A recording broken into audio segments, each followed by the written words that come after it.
चुपचाप किया छे अहाँ सब है एगो बढ़िया झमकौआ गीत दियो जे ढोबा भैया नाच करबे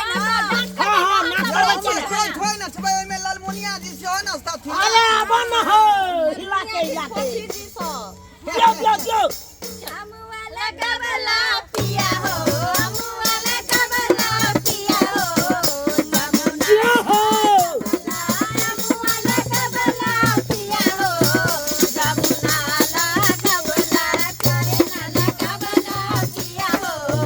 दुनिया के गछिया ओहो गबला पिया हो दुनिया के गछिया हम वाला गबला पिया हो जो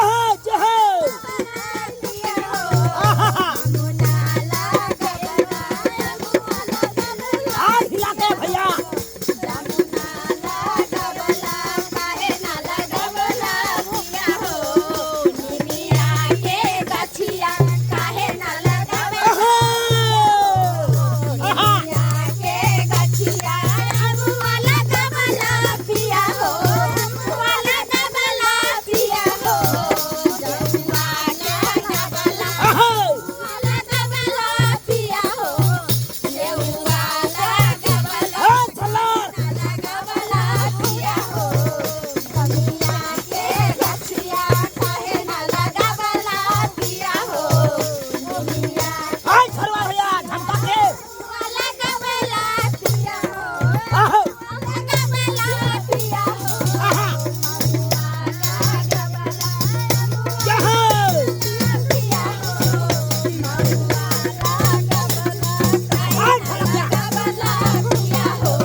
बेचारी के कलर फाट रहले हन मैया जाय छथिन तै दुआरे त ना जाय छलखिन लेकिन अखन माता पर ध्यान करी की करबै नजदीक चल एलिए नदी कात त करेज तो ओने तो फाटे रे चूना लाल त सोचै की छै मैया के ले माथा पर जो विसर्जन कर पानी में सही कहै छ न जल्दी जाओ हां बौआ लेन भैया विसर्जन से पहले एगो विदाई के बढ़िया द दियो हम सब बढ़ै छी तले दियो भौजी एकटा गीत दथुन विदाई वाला चला भैया हो बारे रे जतन से जतन से हां सारा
सरस्वती माँ के